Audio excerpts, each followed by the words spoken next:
T'es-tu déjà demandé ce que partagent réellement les personnes atteintes de stéatose hépatique, cette affection qu'on appelle plus couramment le foie gras non alcoolique?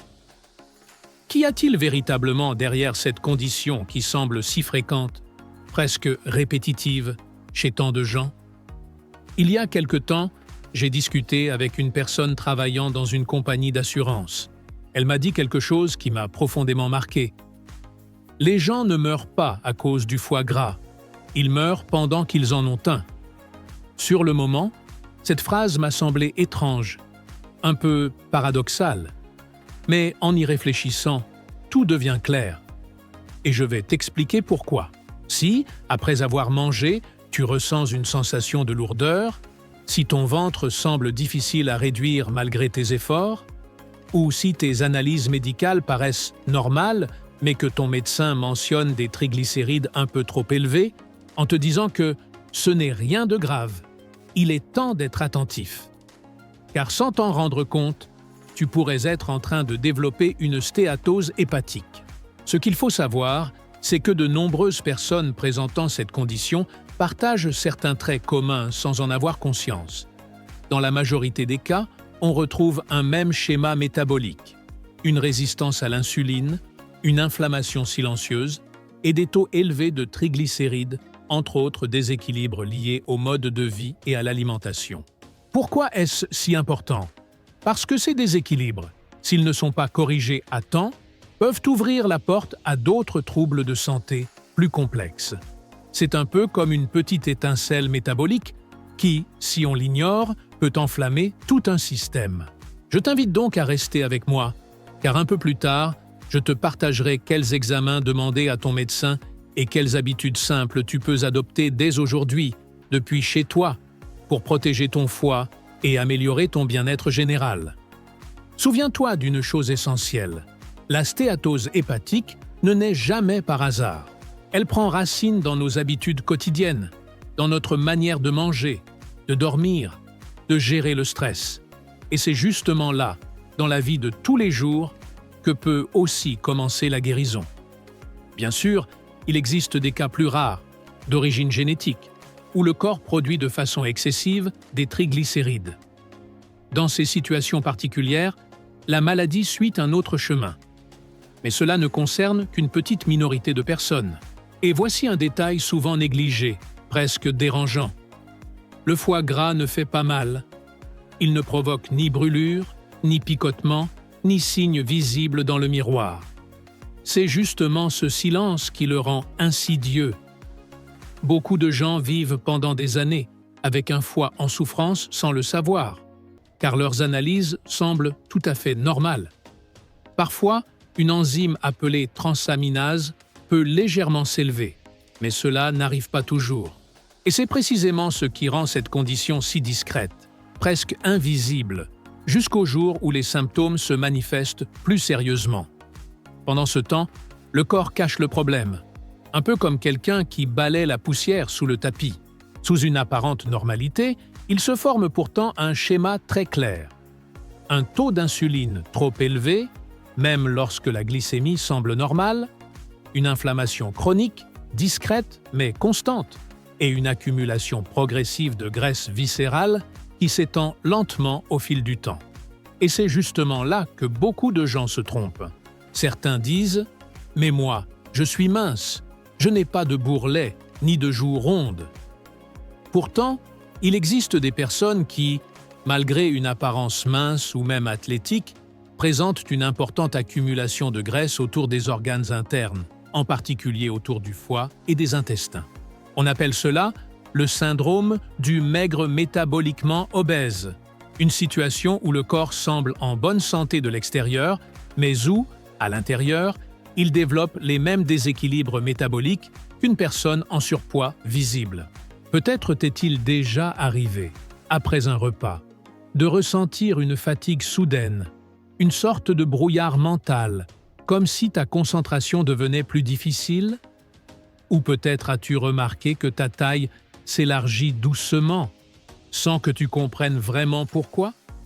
Pour saisir ce qui se passe, il faut se souvenir d'un fait essentiel. Le foie agit comme un grand réservoir d'énergie. Tout comme les muscles, il stocke l'excédent de glucose issu des aliments que nous consommons sous forme d'un carburant de réserve appelé glycogène. Cette énergie emmagasinée a une mission capitale: maintenir l'équilibre du taux de sucre dans le sang et assurer que le corps puisse fonctionner correctement entre les repas, pendant la nuit ou lors d'un effort prolongé. Mais lorsque cette réserve déborde, le foie commence à transformer l'excédent en graisse, amorçant un cercle silencieux de déséquilibre métabolique qui, avec le temps, peuvent perturber l'ensemble du système. Et voici quelque chose de vraiment fascinant. Notre corps cherche en permanence à maintenir une quantité stable de glucose dans le sang, que nous mangions ou que nous passions plusieurs heures sans rien avaler. Contrairement à ce que beaucoup pensent, le taux de sucre ne monte pas brutalement après un repas pour ensuite chuter d'un coup, nous obligeant à manger à nouveau pour le rééquilibrer. Le corps humain est bien plus intelligent que cela. Lorsqu'il dispose de réserves suffisantes, il régule naturellement le glucose grâce au stock qu'il garde dans le foie et dans les muscles, en libérant progressivement la quantité nécessaire pour maintenir l'équilibre. Mais le problème apparaît lorsque nous consommons plus d'énergie que nos cellules ne peuvent utiliser sur le moment. Imagine un instant que ton foie tente encore et encore de stocker cet excédent, jusqu'à atteindre un point où il ne peut plus rien recevoir. C'est comme s'il disait intérieurement « J'en ai assez, je n'ai plus de place pour en garder davantage ».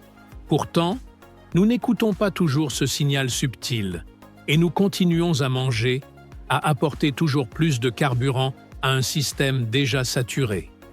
Cette surcharge constante devient alors l'une des principales causes de transformation du foie qui, peu à peu, commence à s'engorger de graisse et à perdre une partie de son efficacité naturelle. Quand le foie atteint sa limite et ne peut plus stocker de glucose, il cherche une autre manière d'entreposer cet excédent d'énergie. C'est un peu comme la gestion de l'argent. Imagine que chaque fois que tu reçois ton salaire, tu remplisses d'abord tes poches de billets. Au début, tout rentre sans problème. Mais avec le temps, les poches deviennent pleines, au point que tu ne peux plus rien y mettre. Alors, que fais-tu? Tu déposes le surplus à la banque pour l'utiliser plus tard si besoin. Le corps agit exactement de la même façon. Lorsque le foie et les muscles ont déjà fait le plein, l'énergie excédentaire est transformée et stockée sous forme de graisse. Cette graisse s'accumule dans différentes zones, autour du ventre, des hanches, des fesses ou même des joues, comme une réserve de sécurité, une énergie de secours que le corps conserve au cas où il en aurait besoin pendant une période de manque. C'est un mécanisme profondément logique, hérité de notre évolution, mais dans la vie moderne, où l'abondance alimentaire est constante, il devient souvent une source silencieuse de déséquilibre métabolique. Le problème, c'est qu'aujourd'hui, ce moment n'arrive presque jamais. Nous vivons dans un état de grignotage permanent, mangeant à tout moment de la journée, sans laisser au corps le temps d'utiliser ses propres réserves d'énergie. Comme le disait un de mes professeurs, avec humour, nous sommes coincés dans un mode de vie où c'est manger, puis encore manger et encore manger. Cette surabondance d'énergie, surtout celle qui provient des sucres simples, de la fructose liquide, comme celle que l'on trouve dans les boissons sucrées, des farines raffinées et des produits ultra transformés, finit par saturer le foie. Parfois, la consommation excessive de graisses saturées peut aussi contribuer au problème, mais c'est beaucoup moins fréquent. Dans la majorité des cas, la racine du déséquilibre se trouve dans l'excès de sucre présent dans l'alimentation moderne. Lorsque cela se produit, le corps commence à développer une résistance à l'insuline, c'est-à-dire que les cellules ne répondent plus correctement à cette hormone essentielle qui régule la glycémie. En conséquence, l'organisme produit encore plus de graisse et l'inflammation interne augmente. Et le plus inquiétant, c'est que tout cela crée un véritable cercle vicieux. Plus la résistance à l'insuline s'installe, plus la graisse s'accumule. Plus la graisse augmente, plus l'inflammation s'intensifie. Et cette inflammation, à son tour, renforce la résistance à l'insuline. C'est un cycle répétitif, silencieux, qui use lentement le métabolisme sans que nous nous en rendions compte. Lorsqu'une personne développe une stéatose hépatique, c'est déjà le signe clair que la résistance à l'insuline est présente. À ce stade, le foie, qui est normalement le chef d'orchestre du métabolisme, commence à perdre sa capacité à gérer correctement l'énergie et les nutriments. Et quand cet organe central se trouve affaibli, le reste du corps finit lui aussi par en subir les conséquences, même les organes qui, en apparence, n'ont aucun lien direct avec le foie. Il existe plusieurs signaux d'alerte qu'il faut apprendre à reconnaître.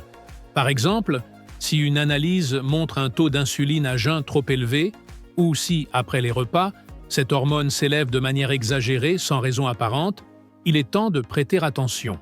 De même, si le taux de glucose sanguin commence à montrer des variations inhabituelles, ou si les triglycérides dépassent 100 mg par décilitre, même sans atteindre 150, cela mérite déjà une vigilance particulière.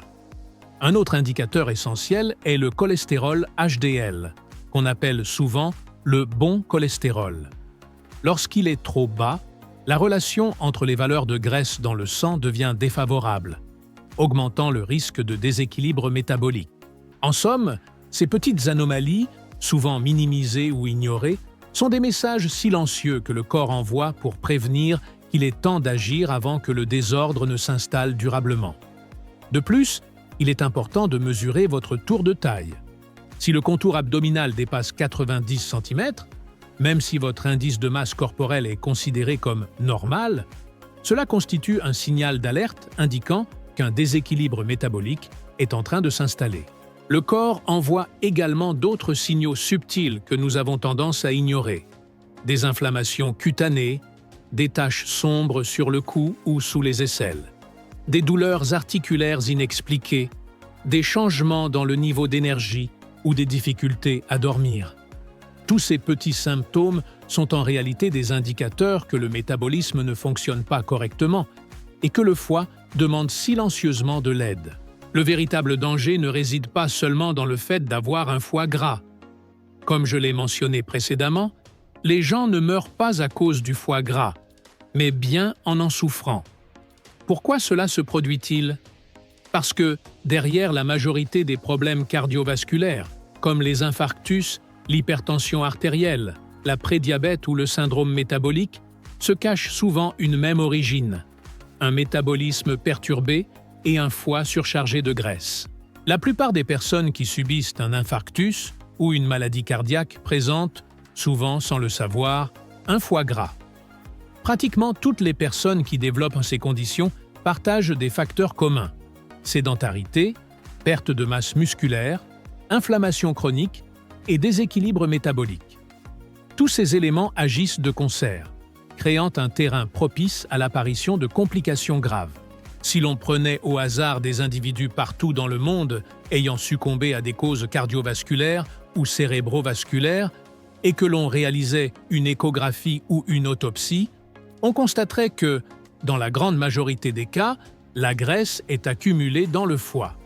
Cela montre que le foie gras n'est pas simplement une découverte clinique. C'est un signal que le corps a fonctionné sous un stress métabolique prolongé. Bien sûr, le foie gras peut évoluer vers une cirrhose ou une insuffisance hépatique dans les cas les plus avancés.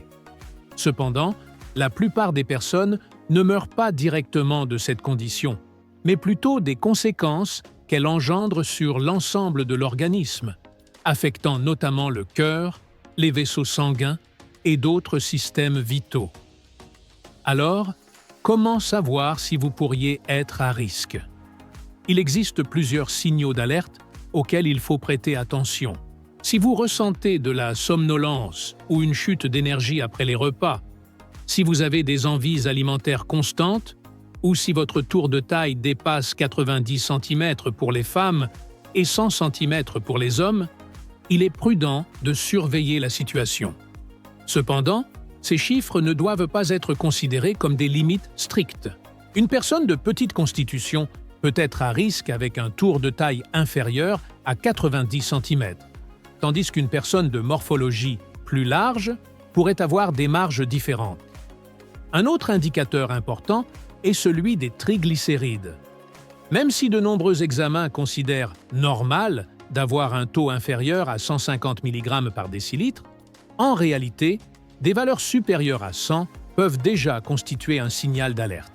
Ainsi, même si vos résultats semblent se situer dans la plage acceptable, il est crucial de les observer attentivement. Le foie gras est silencieux, mais ses effets peuvent se répandre sur tout le corps. Le détecter à temps et comprendre son lien avec le reste du métabolisme peut faire une énorme différence pour votre santé à long terme. Il existe certains signes subtils que nous avons tendance à négliger, mais qui peuvent indiquer que quelque chose ne va pas avec notre métabolisme. Par exemple, si vous ronflez fréquemment, si vous constatez que votre forme physique ou votre énergie diminue avec le temps, ou si votre cou semble plus large que d'habitude, ce sont des signaux que vous ne devriez pas ignorer. L'un des facteurs les plus liés au foie gras et à la résistance à l'insuline est le taux élevé d'acide urique. Lorsque ce paramètre augmente dans les analyses sanguines, il constitue souvent un signal d'alerte indiquant que le corps accumule plus d'insuline que nécessaire et qu'il existe un déséquilibre métabolique. Si, à cela, s'ajoute une insuline altérée, une glycémie hors norme ou les deux valeurs instables, la probabilité que la résistance à l'insuline soit présente devient très élevée. En réalité, si vous présentez 3 indicateurs ou plus, tels que taux élevé d'acide urique, glycémie augmentée, triglycérides perturbés, tour de taille accru ou somnolence après les repas, il est très probable que votre organisme produise de l'insuline en excès depuis un certain temps. Dans ce cas, il est conseillé de consulter votre médecin et de demander certains examens spécifiques pour obtenir une vue plus claire de votre situation. Voici les principaux examens à envisager. Glycémie à jeun et également glycémie postprandiale, c'est-à-dire après le repas ou après un test avec une charge d'environ 50 g de glucose. Insuline à jeun et après la même charge, afin de comparer les valeurs et comprendre la réponse de votre corps. Cela est essentiel car une glycémie élevée n'est souvent que la conséquence, tandis que l'origine du problème réside dans la manière dont votre organisme gère l'insuline. Hémoglobine glyquée, HbA1c, un examen qui permet de connaître la moyenne de glucose dans le sang sur les 3 derniers mois. Si ce résultat dépasse la normale, il peut indiquer un risque de foie gras ou un désordre métabolique en cours. Acide urique, utile pour confirmer s'il y a une accumulation excessive d'énergie dans le corps. Profil lipidique complet pour vérifier les niveaux de cholestérol total, HDL, LDL et triglycérides. Échographie hépatique, essentielle pour observer l'état du foie et déterminer la présence éventuelle de graisse dans cet organe. Enfin, il est recommandé d'inclure des marqueurs inflammatoires et une mesure de vitamine D, car ces valeurs fournissent des informations précieuses sur l'état général du métabolisme et la santé du foie. Réaliser ces examens ne permet pas seulement de confirmer la présence d'un foie gras, mais aussi de comprendre comment votre corps fonctionne au niveau métabolique. Le détecter à temps peut faire une grande différence et vous aider à prévenir des maladies plus graves à l'avenir. Il est important de comprendre quels facteurs déclenchent le foie gras, car certains aspects sont souvent ignorés ou non mentionnés par la majorité des personnes. L'un des principaux responsables est l'excès de fructose, présent dans les jus de fruits, les boissons sucrées, les yaourts sucrés et tous ces produits sucrés que nous consommons, y compris ceux que nous donnons aux enfants. Le sucre raffiné joue également un rôle significatif. Cette fructose arrive directement dans le foie, et cet organe dispose de mécanismes limités pour la traiter efficacement lorsqu'elle est consommée en excès. D'autres facteurs contribuent indirectement à l'accumulation de graisse, les farines raffinées et les huiles ultra-transformées. Ces aliments ne provoquent pas le foie gras par eux-mêmes, mais ils favorisent une inflammation chronique, ce qui aggrave la situation. L'alcool, bien sûr, est également un facteur connu qui stimule l'accumulation de graisse dans le foie. Le muscle joue aussi un rôle clé. Le foie et les muscles sont les principaux réservoirs de glucose du corps. Lorsque nous avons peu de masse musculaire, La capacité de stockage du glucose diminue et le foie doit gérer constamment l'excès, ce qui peut le surcharger et perturber son fonctionnement. De plus, certains facteurs liés au mode de vie aggravent la résistance à l'insuline. Mauvaise qualité du sommeil, stress chronique. Alors, que pouvez-vous faire dès aujourd'hui pour commencer à inverser la situation? Tout d'abord, il faut réduire le carburant qui alimente le foie gras. Réduire les sucres, sirops, miel et toute forme de sucre ajouté. Éviter les jus de fruits, même naturels. Supprimer les farines raffinées, les snacks et les aliments ultra transformés. Suspendre la consommation d'alcool pendant au moins 30 jours. Ensuite, il est temps d'aider le foie à se régénérer naturellement. Oubliez les cures détox que certains influenceurs recommandent. La vraie aide vient de l'alimentation. Mangez abondamment de légumes verts, en particulier les crucifères comme le brocoli, le chou-fleur et les choux de Bruxelles. Ces aliments contiennent du sulforaphane, un composé qui aide le foie dans ses processus de détoxication et de régénération. Avec ces changements, vous offrez au foie l'opportunité de récupérer, de réduire la graisse accumulée et d'améliorer la santé métabolique de manière efficace et durable. Pour soutenir la santé du foie, il est également essentiel de consommer des protéines de haute qualité qui fournissent les acides aminés nécessaires pour favoriser les processus naturels d'élimination du foie. Certains aliments et compléments peuvent aussi être très bénéfiques. Curcuma, connu pour ses propriétés anti-inflammatoires. Magnésium, qui participe à de nombreuses fonctions métaboliques. Graisses saines, comme l'huile d'olive, l'avocat et les fruits à coque. Boissons comme le café et le thé vert, riches en antioxydants et autres composés bénéfiques. Même la betterave peut être une alliée, malgré la croyance populaire selon laquelle elle contient trop de sucre. En réalité, une consommation modérée ne pose pas de problème et apporte des bénéfices au foie. Le deuxième pas crucial consiste à stimuler la masse musculaire.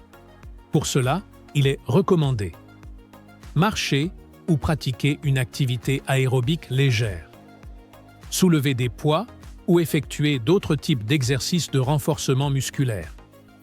Veillez à consommer suffisamment de protéines. Bien dormir, car le repos permet aux muscles de se développer correctement. Le troisième point consiste à bien dormir, presque comme s'il s'agissait d'une intervention métabolique. Le foie fonctionne de manière optimale pendant les premières heures de la nuit, approximativement entre 1 heure et 3 heures du matin. De plus, un bon repos nocturne aide à corriger la résistance à l'insuline, qui peut se développer à cause d'un manque de sommeil. Le quatrième pas consiste à se mesurer, célébrer les progrès et ajuster les habitudes selon les besoins. Il ne s'agit pas d'adopter une alimentation obsessive, ni d'éliminer pour toujours tous les aliments que nous apprécions. Par exemple, un verre de vin peut être intégré de manière occasionnelle dans une alimentation équilibrée, si aucun problème métabolique n'est présent. Un dessert occasionnel est également possible, à condition de contrôler les habitudes générales et de comprendre comment ils s'intègrent dans une alimentation saine. La clé réside dans l'apprentissage de l'équilibre. Prioriser ce qui bénéficie au foie et au métabolisme, tout en évitant des restrictions extrêmes impossibles à maintenir sur le long terme. Un élément fondamental de votre processus de récupération consiste à vous mesurer et suivre vos progrès. Vous pouvez prendre des photos, vous peser régulièrement ou même réaliser un examen DEXA pour évaluer votre composition corporelle. Il est également important d'identifier les envies et habitudes alimentaires qui étaient fréquentes auparavant. Ces petites indulgences, comme les cafés sucrés, cupcakes, bonbons ou snacks consommés presque sans réfléchir. Il ne s'agit pas de tout éliminer pour toujours, mais d'apprendre à profiter avec modération et contrôle. Par exemple, si vous aimez la glace, vous pouvez en consommer occasionnellement, mais seulement après avoir corrigé vos principales habitudes. Alimentation équilibrée, exercice régulier et bonnes habitudes de sommeil.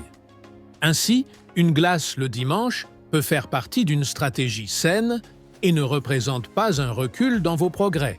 Il est essentiel de vous contrôler régulièrement, tous les 3 à 6 mois, en évaluant des aspects tels que analyse de laboratoire pour suivre votre métabolisme et la santé de votre foie, consommation d'alcool et sa fréquence, portion et qualité des aliments que vous consommez, qualité et quantité du sommeil. Concernant les compléments alimentaires, il est important de comprendre qu'aucun d'entre eux ne guérit le foie gras à lui seul. Cependant, certains cofacteurs peuvent soutenir le processus de régénération et améliorer le métabolisme, toujours en complément d'habitudes saines. Folate, choline et magnésium, qui apportent un soutien métabolique important. Curcuma, oméga 3 et chardon-marie, qui aident à protéger le foie. Superoxyde dismutase, un antioxydant naturel qui contribue au bien-être hépatique. Rappelez-vous que ces compléments ne sont pas des baguettes magiques. Ils fonctionnent comme des alliés du terrain que vous êtes déjà en train de transformer avec alimentation, exercice et repos. Enfin, soyez prudent avec l'idée que une glycémie normale signifie qu'il n'y a pas de problème.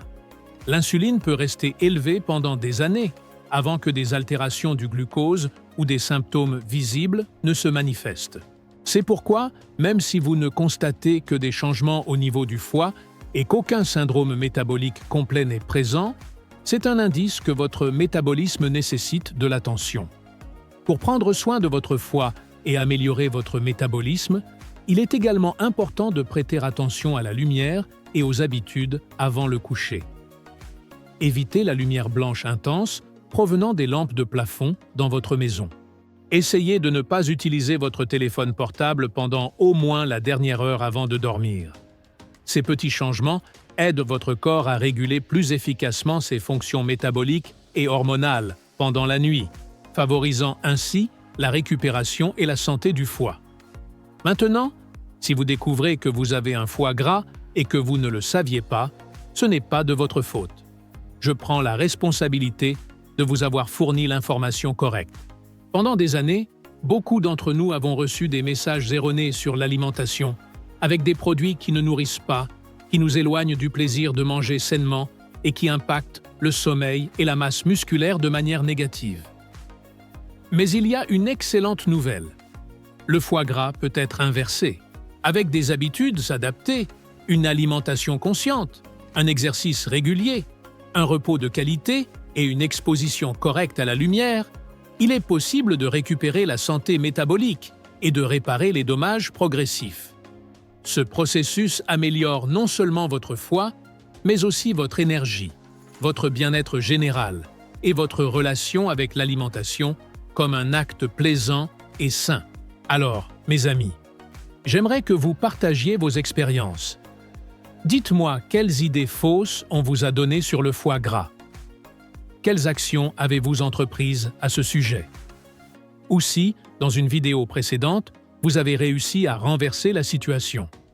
Laissez vos commentaires m'aident non seulement à comprendre vos questions, mais permettent également à d'autres personnes de voir qu'il est possible de récupérer la santé du foie.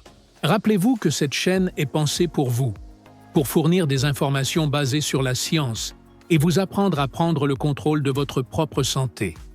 Avant de vous dire au revoir, je vous envoie un salut très spécial et une énorme accolade, peu importe où vous vous trouvez. N'oubliez pas de liker la vidéo, de vous abonner à la chaîne si ce n'est pas déjà fait et d'activer la cloche pour recevoir les notifications des nouveaux contenus. De plus, si vous souhaitez soutenir la chaîne, vous pouvez faire une contribution via le bouton Communauté ou vous abonner au soutien du créateur.